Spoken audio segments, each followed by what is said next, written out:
when you're growing up poor, you really don't have much to lose. Yeah. And I mean, we didn't have much, if anything. And so when you grow up young, you don't really have much to lose. And so you learn Sure. quickly that failure is temporary, and that if you get a little something, something, then you just, I mean, if you lose it, I mean, you get it right back. Yeah. I mean, nobody wants to go back. If Yeah, you've ever been exactly. poor, trust me, it's a lot more Yeah. fun to not be poor. So nobody wants to go back there, but you also, I think it's a unique situation for me mentally, in the fact that I'm not going to say failure or fear doesn't affect me, because it affects everyone, but I don't let it control me. Yeah. And I never have. And I think part of that's my upbringing and the grit that I had to find at a very young age. I do think part of it was some adversity, through my divorce and my bankruptcy in my early 20s. That was being a good dad was very important to me. And I had a little girl that was and is the world to me. And so watching her go through our divorce was very impactful on me emotionally. And then just financially being devastated and having to kind of pick myself up and start back over after I had already spent, 5 or 6 years of my early adulthood trying to build, not that I had much, but trying to build some type of financial stability for my family that I didn't have growing up. Yeah. And so I don't know that I don't feel like it made me reckless, but yeah, I don't think fear paralyzes me, and fear doesn't paralyze me at all, like it does a lot of people. Not typically entrepreneurs. Yeah. Yeah. But risk, I'm a pretty risk averse person. So I try to be conservative with things, but I've done a lot of studying in my life and reading and research on regrets that adults have later in life. Let's call it end of life. Okay. And one of the most consistent things that stands out to me is the regret of things they wanted to do but never did. Yeah. But you rarely hear about people at that point in their life having regret of things they tried and failed. Yeah. They don't really regret that, because they're Yeah. like, hey, I wanted to try that. I tried it. It didn't work, and I don't regret it at all. Yep. And so as I've learned these things about us as human beings, I always say, I'm running at death 150 miles an hour. I don't want to die. I'm 45. I got a long life ahead of me, hopefully, but I'm not afraid. I'm not afraid of fear, and I'm not afraid of risk, and I'm not afraid of death. What I'm afraid of is getting to the end of my life and having not done the things that I wanted to do. Yeah. And being an entrepreneur and a business owner was and is just such a part of who I am as a human being, that I didn't ever want to go through my life and know that I hadn't tried it. And if I had failed with laundromats, I can promise you I would have got right back up and went right back at it again. Yeah. Because I just don't see failure as permanent. I just see it as a learning opportunity. And I know that's cliche, but that's really how I look at it. It's just an opportunity to learn, get back up, dust myself off, and let's go another round. No. I mean, we were a pretty stereotypical poor family, poverty. When I was a young kid, and it was me, my younger sister, and my older brother, and my mom and dad. And my dad worked a pretty stereotypical 9-to-5 job. My mom was, for the most part, a stay-at-home mom. She would have worked odd jobs here or there.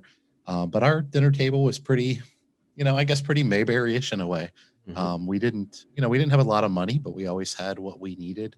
And I think it was a different time back then. I mean, I think it was common for people to sit around the dinner table with their children, and we weren't distracted by a lot of the things that we are today. So, I mean, I would describe it as very stereotypical. My mom's a pretty traditional person, and my dad too. And they kind of required that, It wasn't a time where they had to tell you to turn off your devices or anything like that. Exactly. So that was just kind of a given. Other than bringing a book to the table, there really wasn't anything you could do other than just eat dinner. Yeah. So yeah, that was, I grew up, like I said, we didn't have a lot of money. We didn't have a lot of material possessions, but pretty stereotypical upbringing for the most part. Yeah. And it's interesting. Out of all the people that I've asked that question to, I don't know that anybody's really made the correlation to, just how different time is today, than what it used to be when you and I both grew up. You're about this, I just found out we're about the same age too. So yeah, I remember at one point we had this little tiny black and white TV. It was about this big or so that, sat on the table, Right. or the countertop across the room, and you could kind of see it, but yeah, it was, completely different time. So when did the entrepreneurial bug hit you? When did you jump into things? Was that something that you started doing when you were younger, or was it not until later on in life that you really started going down that path? Absolutely early in life. Absolutely. And the interesting thing is, I didn't know anyone that was an entrepreneur. My Huh? family didn't really know anyone.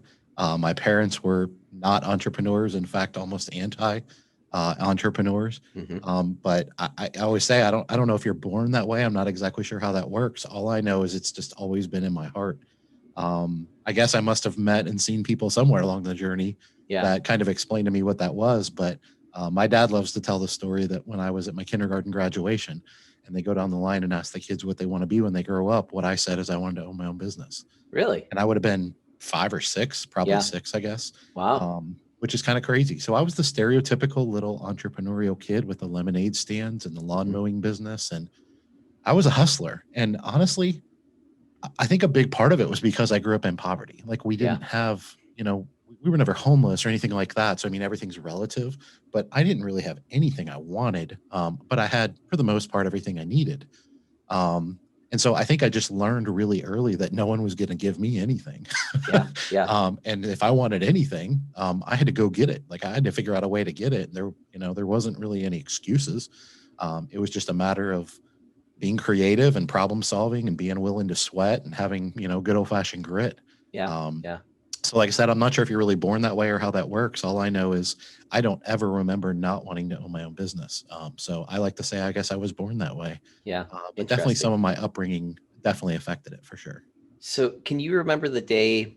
I think you probably went through this because I did too. My parents weren't really that terribly entrepreneurial either. But Interesting. so growing up, you had these conservative, or say conservative parents, but very traditional type parents.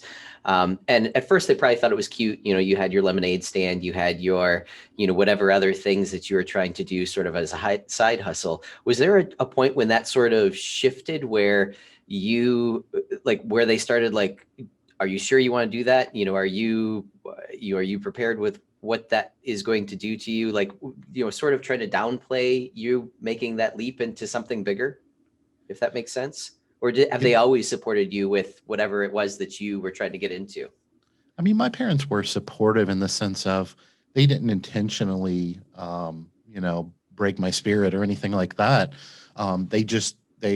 They didn't know anyone that were entrepreneurs, business owners that were successful. I Yeah. suspect they probably knew some from a distance through a friend of a friend type of thing, that had failed and had, leveraged their house and went bankrupt. And I suspect I would have to ask them, but I would suspect that's kind of the backstory of their feeling. So I don't think they were necessarily against it. They just, when you grow up in poverty, the only thing you're interested in is trying to get to middle class. Yeah. And my parents were married with a baby in high school.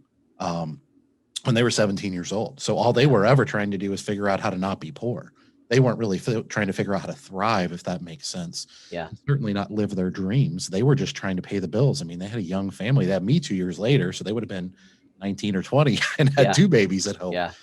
So I suspect that that's a big part of it. But it's interesting that you say that because I've talked to a lot of entrepreneurs that were raised by entrepreneurs, and it was Mhm. very much encouraged, inspired in them. They were taught the lessons that, don't use fear, don't let fear stop you, and failure is temporary, not permanent.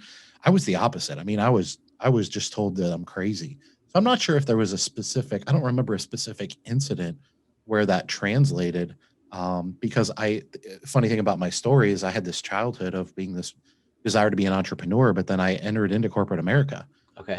As a young adult, I entered into an entry level position right out of high school, at the local telephone company here in Cincinnati. Hmm. And it was an entry level position. It didn't pay much, but they promoted from within. They had in-house training and things like that. So I had an opportunity to work up into that. So all the things I did as a kid were probably what you would describe as kind of cute. And, I mean, my parents encouraged me to go work for my money. If I wanted a new baseball bat, go cut grass. I mean, they were all Yeah. about that. Yeah. And then when I became a young adult, I just transitioned right into corporate America. And I wouldn't say left my dreams behind, but I just kind of put it on the back burner because I Mhm. always, when you don't know entrepreneurship, you've always been told, well, you got to have money to make money. Yeah. So you just assume that's true. And so I was like, well, I'm an adult. I just got to figure out to make some money. I'll worry about figuring out how to own a business later. Yeah. Long story short, I worked in corporate America for 12 or 13 years and was promoted 4 or 5 times at the company. ended up having a pretty standard middle-class lifestyle for the most part, the white picket fence and all that.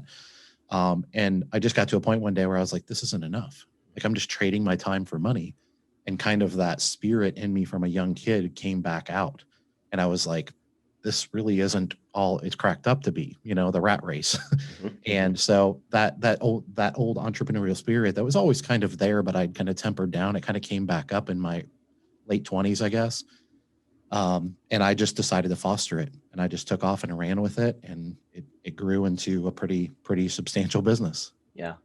Interesting. So what was it that did you jump right into the laundry business? Is that the first thing that you got into after leaving corporate America, or did you have something else that you? The first thing that was substantial or successful? Either. Which we all have those stories. Yeah. Right? Where did you start? I mean, where did you jump to from? During my time at corporate America, I always still wanted to own my own business. So I was always dipping my toes in things like buying vending machines and placing them in stores, and even starting a pressure washing business, and all stuff that most people would consider to be side hustles. Yeah. And I didn't know if they would ever turn into anything where I could leave my job. I had a pretty good job with good benefits and stuff. So I don't know that I ever saw that, but I just always had that kind of entrepreneurial itch, if you will. And none of them really turned into anything substantial. A lot of them ended up being a lot of work, which I was already working full time. And they were just, I guess, what you would call scalable, probably in a lot of ways. But I never really lost that itch. And then when I got burned out on corporate America, then I just looked at my wife one day and I said, you know what? I've always wanted to own my own business. You know that about me. We're not really in a position to purchase a business or build a business right now. I don't know what to do. This was probably around age 28 or 29.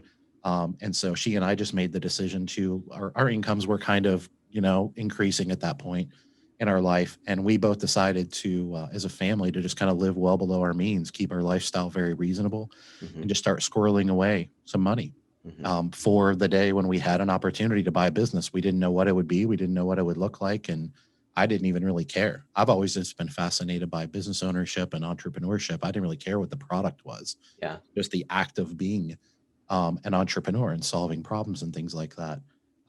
So we did that for 4 or 5 years. And during that time, as we're saving money and paying off debt, we were doing kind of both simultaneously.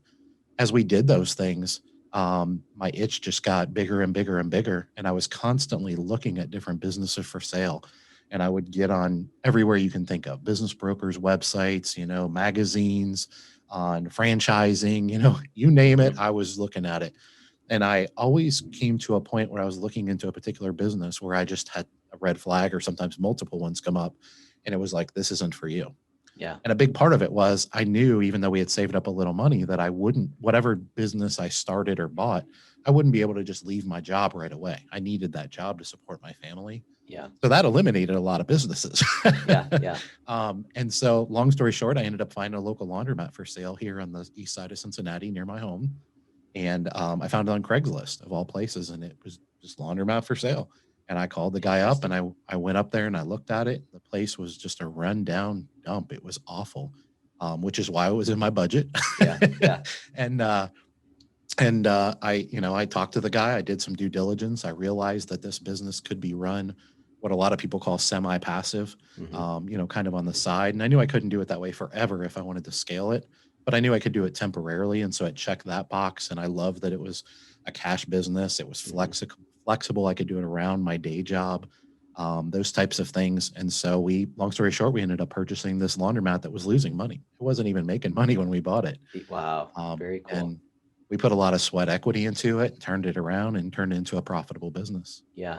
So you went through, I mean, just to get to that point now where you've purchased your first, real business per se, you went through a lot of, I guess, trials and tribulations, sort of with your side hustles and all that. Did you have any mentorship or education, or were you reading books or anything like that along, kind of in that transition period at all? Were you? I like to say I probably have 10,000 mentors out there, and 9,999 of them have never heard of me. So as an example, podcasts didn't exist back then, but you nowadays would be an example of someone I would consider a mentor if I were 15-year-old Dave Menz, for example. So yeah, anything I could get my hands on. And, the internet kind of came about in the early 90s, which was when I was in high school. So it wasn't what it is today or what it Yeah. will be in 20 years, but there were some resources out there, but it was a lot of magazines and newspaper articles and things like that.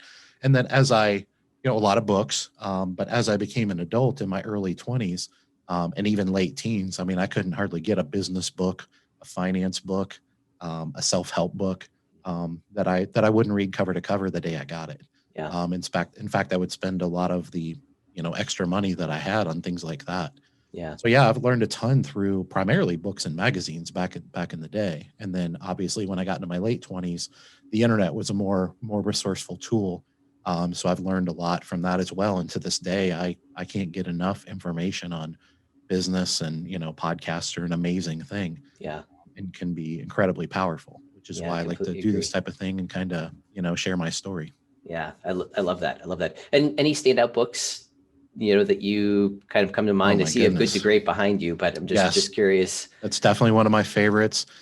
Rich Dad Poor Dad, from Robert Kiyosaki I read that when I was, I think, roughly 19. Hmm. So I was at a very kind of what most people would call a transitional place in my life.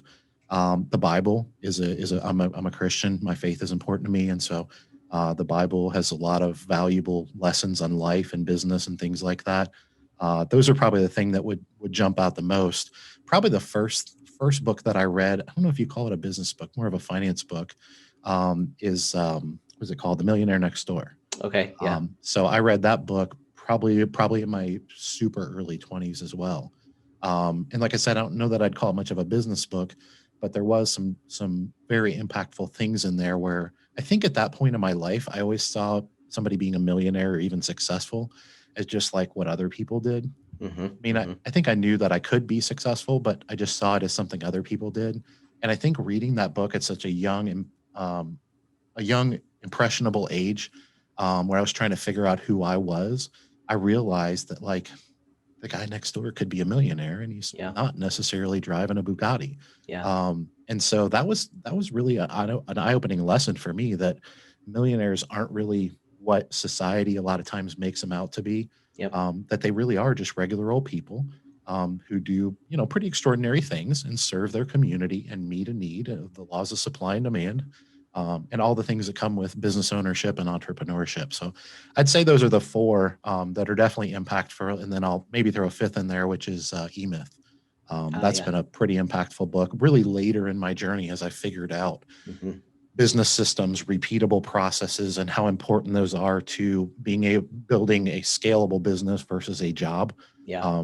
Being self-employed versus owning a business, and that was a pretty impactful thing because I had always had like some ideas like that of I wanted to do something like that, but I'd never really been able to kind of put it together and even my own thoughts. And so when I read that, it was just kind of an aha moment.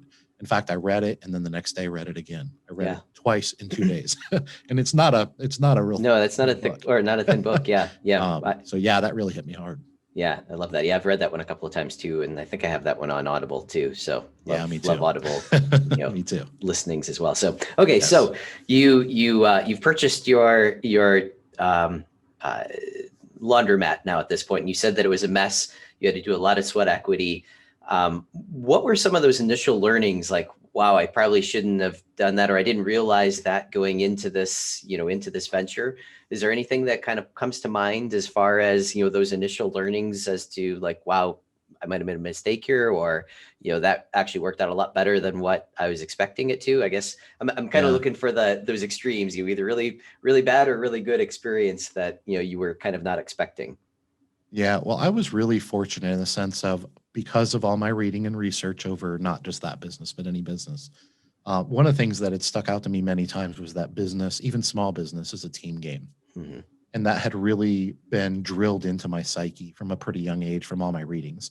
And so when I realized I had an opportunity to buy this local laundromat before I even closed on it, I started diving into trying to find an accountant and find an attorney. And obviously they weren't going to be, on retainer or anything like that, Yeah. but I just knew I needed to have those resources. And one of them was having an equipment distributor, because in the laundromat business, your equipment is your lifeline. Yeah. And I was buying this rundown, dumpy laundromat that was just awful. I mean, all 80% of the equipment didn't even work. Yeah. I didn't even know what was good and what wasn't, what to fix and what not to fix. I mean, I could look and say, hey, this place needs cleaned and it needs the walls painted and a remodeled bathroom. I could see those things. But I didn't know what to do. I didn't even know if I should buy it because I was like, is all this equipment garbage? I have no idea if it's Yeah. even quality equipment. And so I was very, very fortunate, but because a couple months before I even closed on the business, I'd made an offer. I was in due diligence and I started looking around for laundry equipment distributors. And I met with several of them in the greater Cincinnati area, and some of them were okay. Some of them were not that impressive. And then I finally stumbled upon one that, long story short, just ended up being an absolute gold mine, just a fantastic family, established business. They knew this industry like the back of their hand. They had actually built this laundromat for the original founder back in like the mid 80s. And they ended up, one of the owners of the business, those two brothers, and one of them ended up becoming my mentor before I even closed on my first store. So to have a coach / mentor to lead you through the process of any business or any industry, but especially before you even closed on it, is an incredibly powerful thing. So I was very fortunate that I didn't make a lot of big mistakes because I had such an amazing mentor. And I had done a lot of research and homework. And once again, back to my faith, I mean, I've always been believed that you just serve people, you don't look for money, and then the money will follow. And I think that's part of what attracted me to business. And so that was kind of my guiding light as far as sort of a character trait. And then I had a mentor that agreed with that, but also knew the industry really well. And then I eventually ended up joining the Coin Laundry Association, which is the laundromat industry's kind of trade association. And they're not a big organization because we're not a huge industry, but they're a fantastic organization for their size, for sure. And they had a ton of tremendous resources. And so I didn't make a ton of mistakes. I mean, a lot of the mistakes that I made that I would consider maybe mistakes nowadays were kind of done out of necessity. I mean, I worked 90 to 100 hours a week for 4 or 5 years between my full-time job and working in this business, trying to build sweat equity. And this is over the time we eventually acquired more stores and put in more sweat equity and kind of a glutton for punishment, if you will. But it was, I wouldn't do it any differently because honestly, I don't think I had a choice. But I would say probably one of the biggest regrets that I have that I have now that I knew I was doing back then was my youngest son was born. He was 3 weeks old when we closed on our first business. Wow. And we had a toddler at home and we had a 12-year-old at home. And my wife had her own career. She's a school teacher. Yeah. So talk about bad timing. Yeah. And she reminded me constantly it was terrible timing, and I knew it was. But the reality is, like, I knew that, once again, growing up poor, nobody was going to do it for me. The opportunity was here. It was a unique opportunity that I could take advantage, and I didn't feel like I could say no. Yeah. So my point in all that is that I really feel that I basically missed the first 3 years of my youngest son's life. I mean, I worked and slept for 3.5, 4 years. And now I have a pretty tremendous lifestyle that a lot of dads don't have. So I don't regret it, but like, that's a pretty tremendous sacrifice. I did it back then knowing what I was doing. I wasn't real happy about it, but I didn't feel like I had a choice. Yeah. But most of my mistakes have been smaller mistakes, getting shiny object syndrome, buying things, you need to invest in your businesses constantly. And we have, which has helped make us successful. But, there are situations where we bought things we shouldn't have bought. And, I mean, it's the laundromat industry is a pretty capital intensive business. Yeah, so you can pretty much trip over your shoelace and burn $50,000 without even trying. Yeah. And so we did do some things that weren't really in our best interest. And we kind of had to play defense for a year or two to kind of make up for these mistakes. But luckily for me, I had made a lot of mistakes earlier in life with personal finances. I'd personally filed bankruptcy in my early 20s when I went through a divorce. I had already been through a lot of adversity and kind of learned a lot of the lessons that a lot of young adults don't learn early on. So, and between that and having a great team and a great mentor, I was pretty fortunate compared to a lot of entrepreneurs. Yeah. So do you think that your experience with going through bankruptcy early on sort of gave you the fearlessness, I guess you can say, of making that leap, taking that leap, because you already knew what kind of what the bottom looked like, right? You've already experienced that, so how much worse could it be? Let's go ahead and try this. Do you think that right. kind of played into things a little bit?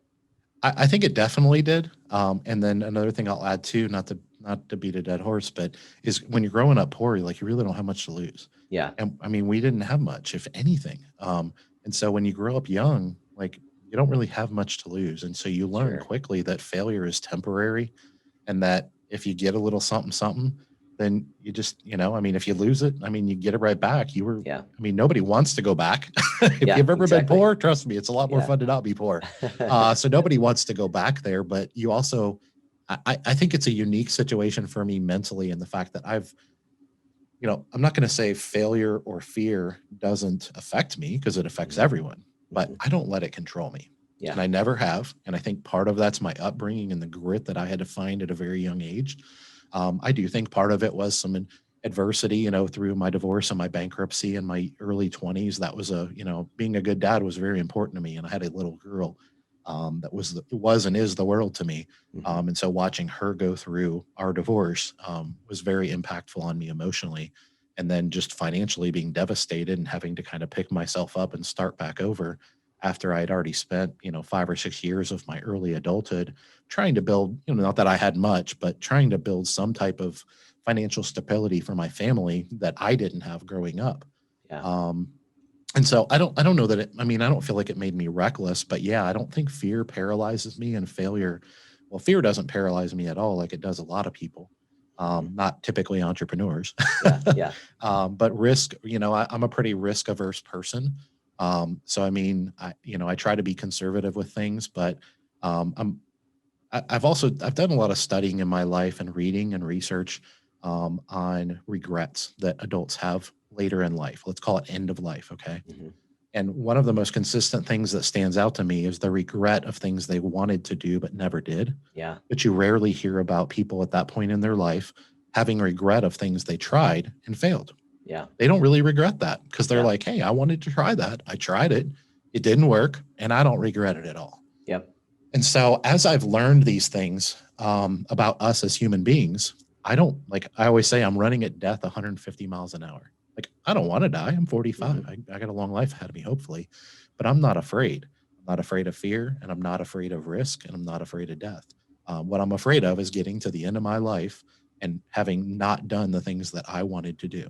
Yeah, And being an entrepreneur and a business owner was and is just such a part of who I am as a human being that I didn't ever want to go through my life and know that I hadn't tried it. And if I had failed with laundromats, I can promise you I would have got right back up and went right back at it again. yeah, Because I just don't see failure as permanent. I just see it as a learning opportunity. And I know that's cliche, but that's really how I look at it. It's yeah. just an opportunity to learn, get back up, dust myself off, and let's go another Exactly. round. No, I love it. I love it. Yeah, and unfortunately, that has become cliche, but it is absolutely Yeah. incredibly true. So I love that. So let's talk a little bit about the laundry mat business. When you went in and decided that you're going to purchase, or actually any laundry mat right now, like you mentioned, it's a cash based business. How do you ensure that the cash flows are there, that it's worth what they say that it's worth or what they're asking for? How do you go through that process? When you're acquiring an existing store, Hmm. it's very difficult, which is why I was very blessed to have a mentor Yeah, and a coach, and why I do some laundromat coaching for some people across the country nowadays. The reality is, I tell people it's much more of an art than a science, and it's much different than a lot of other industries. Real estate, and you have hmm, comps, and you have exactly. appraisals and Yeah, all these things. It's a cash based business. And the reality is, there's really not a good way. It's an art. If you know the industry, if you understand the laws of supply and demand, you understand the value of different brands of equipment, you have a good distributor, all these things kind of factor in. But it would probably be a whole podcast to kind of explain to you the proper way to value a laundromat because it is a cash based business. And there's some things you can do, like going around with the current owner and doing what they call coin counts. And not all laundromats are coin operated nowadays, by the yeah, way. Everybody thinks they are, but our industry is evolving. But back in the old days, and it still happens a lot, you can go around and actually help them collect the coins. And, but the problem is, nothing keeps them from going in there at midnight and just what they call loading the money boxes and just dumping a bunch of coins in there. There's really, technology's coming around in our industry. And so there are ways to check things more now than ever before. But if an owner wants to be deceptive about the revenue or even the expenses, and you don't know the industry, once again, how I said you could trip over your shoelace and light $50,000 on fire. Yeah. We could talk six-figure losses all day. It's pretty common. But real quickly, laundromats as a general rule in the industry are typically valued anywhere from 2 to 5x of net operating income. Okay. So if you can kind of drill down on the net operating income, get close to what seems reasonable, you can look at things like, utility bills are typically public record. You can get them from the owner, but a lot of times you can just call the water department and they'll give it to you for any address. You can do those types of things. And then if you understand the industry and you look at, utilities as a percentage of sales, you can kind of get some ballparks is my that point. Makes sense. And then you kind of get like what I always tell people is when you know the industry, the red flags jump out at you really quick. When you don't know the industry, they're not really red flags. And unfortunately, that's one of the kind of the dark sides. Every industry has dark sides. And that's one of the dark sides of ours is the thing that attracts a lot of people to the industry, meaning it's a cash-based business, is also one of the most dangerous things about the industry. And so there's a lot of people out there in our industry that have been burned and burned bad. I've had people call me for coaching services that have paid $650,000 for a laundromat that was worth $200,000. Wow. And they called me 5 weeks after they closed. Yeah. Wow. and there's nothing I can do. Yeah. So it's a blessing and a curse is what they say, right? I like the idea of, I guess, sort of auditing the utility bills, because then that shows you how much the laundry is actually being used, how much energy is being consumed by the machines, and then that can tell you what the traffic flow is like. Is there any other ways to be able to determine whether or not it's a good location, or if it's at a location that wouldn't be well served by it? Well, the one thing I'll say is with a laundromat business, and my verbiage here, you're not in the industry, but the laundromat business is what most people refer to as self-serve, meaning people coming in, paying to rent your machines and use your machines.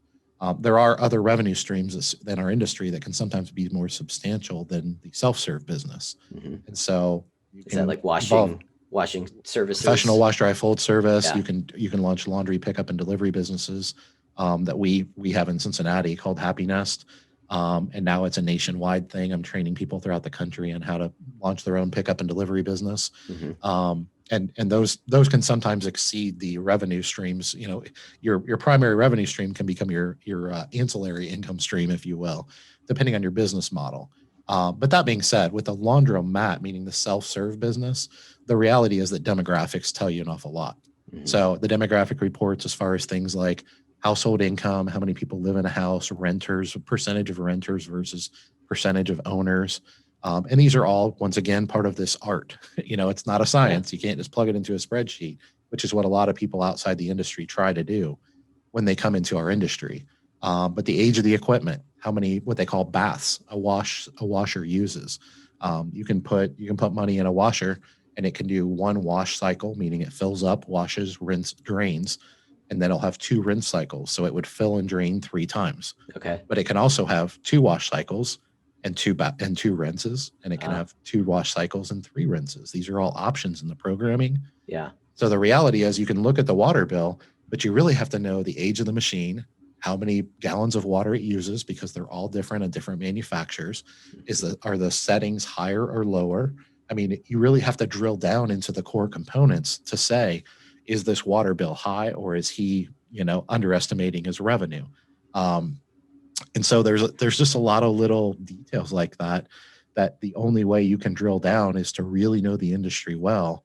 And even then, it's an art. You can get close, but it's unfortunately it's why a lot of people get burned. And I would suspect there's probably a lot of people out there in our world, in our country, that have entered the laundromat industry, gotten burned, and probably don't have great things to say about the business, don't think it is a great business, because they just didn't have that team behind them. So that's a big part of why I'm really fortunate. I'm also really big into networking, which a lot of people aren't in a lot of industries. And so when I first got into the industry, in fact, before I even got in the industry, I would talk to anyone that owned a laundromat. Mm-hmm, mm-hmm. And I knew everything they tell me was their opinion, doesn't make it gospel. And so over 12 or 13 years in the industry, I've built up a quote unquote Rolodex, aging myself a little bit there, but I've built up quite a network of people in the industry, and some of which operate at what I call the bottom of the industry, meaning not very well, and a lot of which who operate at the top of the industry. And it's a different world. It's a completely different world. And so once you learn the idiosyncrasies of any business, most things jump out at you. Yeah, interesting. Now, have you started franchising at all? Any of your operations, No. or are you still you're still doing? Yeah, we don't franchise anything. I'm part of the Happiness Partnership, which is it's a revenue sharing partnership. Okay. With a technology company in Rhode Island. They're my partners. And that's the Happiness Pickup and Delivery I was telling you about. Yep. And so basically what we do is it's not a franchise, it's a revenue share partnership. We partner with laundromat owners all over the country. We provide the technology, the marketing, the customer service, all these things. And then me and my team in Cincinnati, we fly them into Cincinnati. And our team of 40 people, we spend 2 days training them. And then I coach and mentor them ongoing for usually the first 3 or 4 years that they launch the business. We kind of teach them the business and how to scale it, how to build repeatable processes. And then we share a national brand. So there's Happiness Cincinnati, Happiness New Jersey, Happiness Cleveland, et cetera, et cetera. And a lot of people think of it as a franchise, and it's very similar in a lot of ways. It's a lot of the legal stuff is really the significant difference there. Yeah. But that's probably closer to a franchise than anything I do. But no, my brand of retail laundromats in Cincinnati is called Queen City Laundry. And that's just something that's privately owned by me and my wife. Yeah, very cool. Very cool. Yeah, the reason why I was asking is I'm curious to see what your perspective is.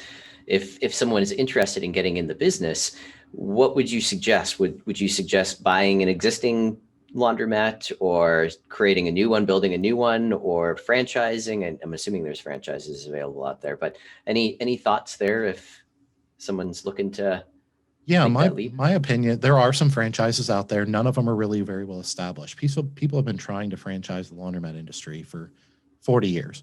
And because it is kind of old school, antiquated, mom and pop, it's really tough to do. And our industry tends to be kind of behind the curve as far as technology and things like that. So technology in the last 5 or 6 years has really been inundating our industry, where it probably was doing that for a lot of other industries, 15 or 20 years ago, maybe. But what I would tell people is that I haven't seen a franchise model in the laundromat industry specifically that brings enough long-term value to justify royalties in perpetuity.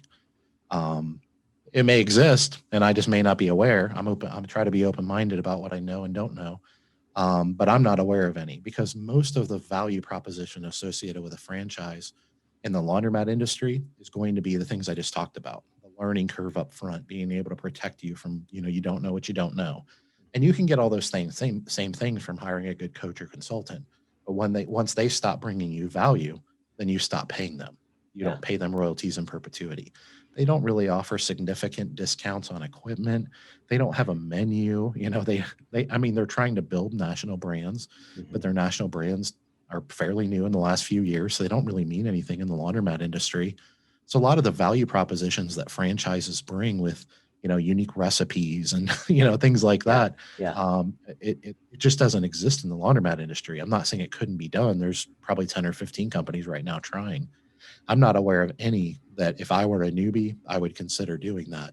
Because it's just a unique business. But I firmly believe it's the best small business in America.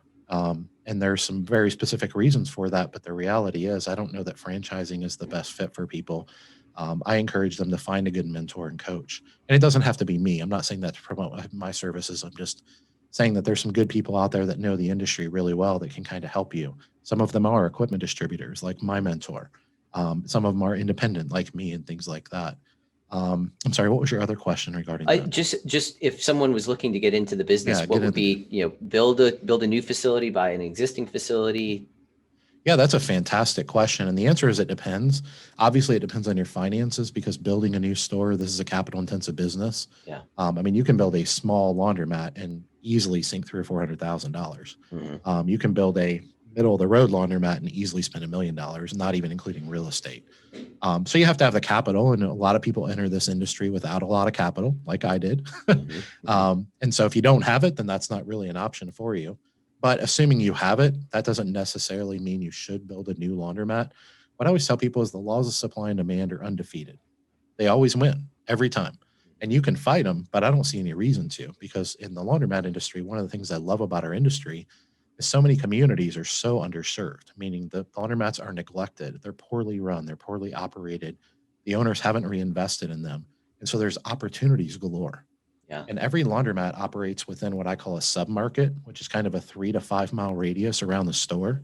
Self-serve customers, gas money is a substantial part of their budget. Yeah. So if they drive 10, 20, 50 miles, they got to drive 10, 20, 50 miles to get home. They just don't go very far from their house because of financial reasons. Yeah. They typically need rides places. They don't have cars.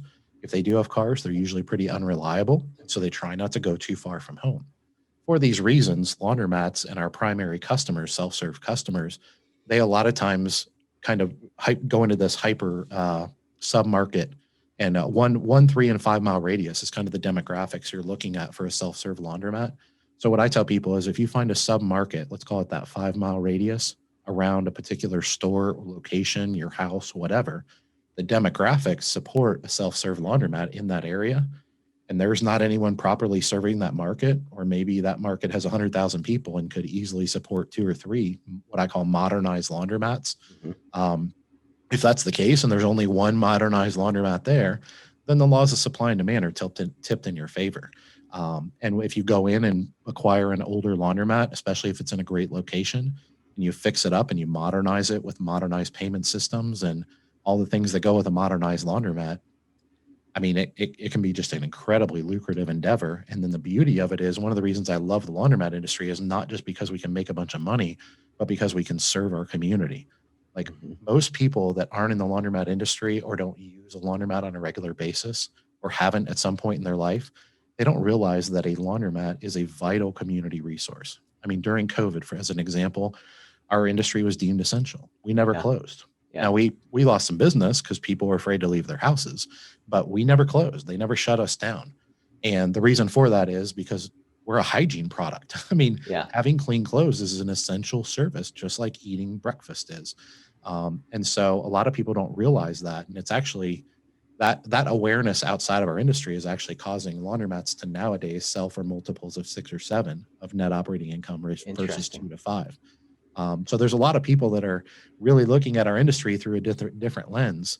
And I always tell people, if you don't have that altruistic nature, if, serving the community, things like that aren't important to you, you're just looking at the numbers and the money, that's fine. The reality is the better you run your business, the more modernized it is, that's the more profitable end of the industry. A lot of people think get in the laundromat industry, spend as little money as possible on your business, and then you just get to take more home. But the opposite is actually true because of value proposition. Yeah. And with value proposition, people will pay more. Even low income people will pay more for a better experience.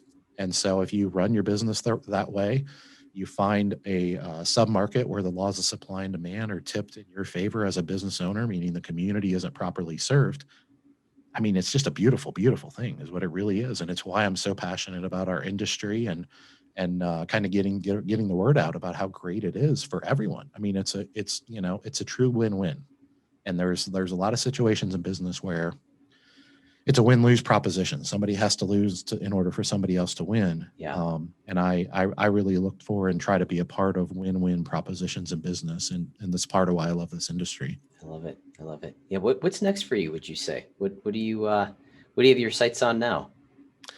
Appreciate you asking that. Yeah. So I recently started a podcast. It's called Laundromat Millionaire Business Podcast. It's on all the streaming channels and YouTube.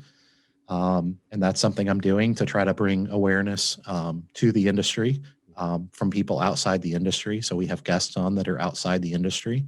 And I finished my book. It's being published as we speak. Oh, very cool. Congratulations. Thank you. It's called Laundromat Millionaire. And it'll be out in late October, probably, of this year. So the manuscript is finished, which is the hard part for me. Yeah. And so now I turn it over to the pros and let them work their magic. But yeah, it's in publishing right now. So I'm excited about that. And those are both kind of the same thing, just trying to get the word out to the community. or to the world about Mm-hmm. our community and what a great business it is, but how you can also serve local communities with an essential community resource at the same time. So those are kind of my two big things. I do coaching for people that are entering the laundromat industry or interested in pursuing it to try to help them avoid some of the things that we just talked about. And that's something I'm pretty passionate about. And I'm able to do these things because I have the time, because I've built very intentionally. Back a minute ago we talked about eMyth, Yeah. um, and I've been very intentional about my businesses and building processes and procedures. And so a lot of small businesses are, the business owner owns a job and they have Yeah. to work 40, 50, 60 hours a week. They are the business, or at least a part of it. Yeah. And that was the case early on for me, no doubt. But what we've been able to do over 12 or 13 years in the industry is just continue to reinvest a good portion of our profits back in building layers of management. And so we're fully attended, and we have drop-off laundry services. We have these pickup and delivery businesses. We have a general manager. We have an assistant general manager that runs all 4 of our stores. We're currently building a 5th store. Mm-hmm. So we've been able to build those processes and procedures that are repeatable and scalable so that I can work on my business versus working in my business.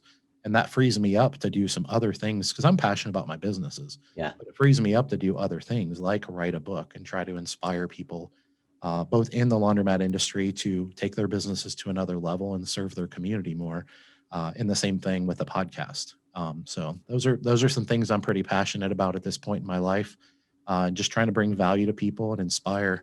I always tell people a lot. I do a lot of this stuff because as a little, I call it the 10-year-old Dave Menz. As a little kid, I was inspired by people like you and me doing what you and me are doing right now. Yeah. And so I just see it as my way of kind of paying it forward, is telling my story, being very real and transparent about it. And that's kind of what my book is all about. It's not just like Laundromats 101, although that's certainly a part of it. It's more of what I call kind of a teaching memoir. So it's kind of my story of, kind of the backstory of, my life, my childhood and poverty. And then, some adversity that I went through, my bankruptcy, my divorce, and things like that. Trying some things in business that didn't work, losing some money. And then eventually, what I call cracking the code, and figuring it out and being successful. And so the Laundromat Millionaire tag was actually given to me by someone that was they heard me on another podcast and they were like, "Hey, you're the Laundromat Millionaire guy." And I was just saying, I understand marketing. And I was like, you know what? I mean, I have a message. I can either, it's kind of brash. Yeah. And if I gave it to myself, it'd be pretty arrogant, true. I would guess. And a lot of people kind of make that accusation, which I get it. I would probably think that too. But the reality is I get marketing and I have a message that I want to share with the world. And so I just decided when they gave me that, I call it a nickname. I just decided to kind of embrace it and run with it. So that's what we call our podcast. And that's what I call my coaching services. So people can reach me at laundromatmillionaire.com. That's my website. I love it. And that's what the book's going to be called too. So. Yeah, I love it, Dave. This has been fantastic. I absolutely love the path that you've taken and everything that you've shared. And I've looked at laundromats myself to purchase as well. So yeah, so maybe one day I'll call you and we'll love to help you. We'll work something out there. So no, very, very cool. Certainly appreciate the time, and I wish you nothing but success. Yeah, thanks so much for having me. I appreciate it.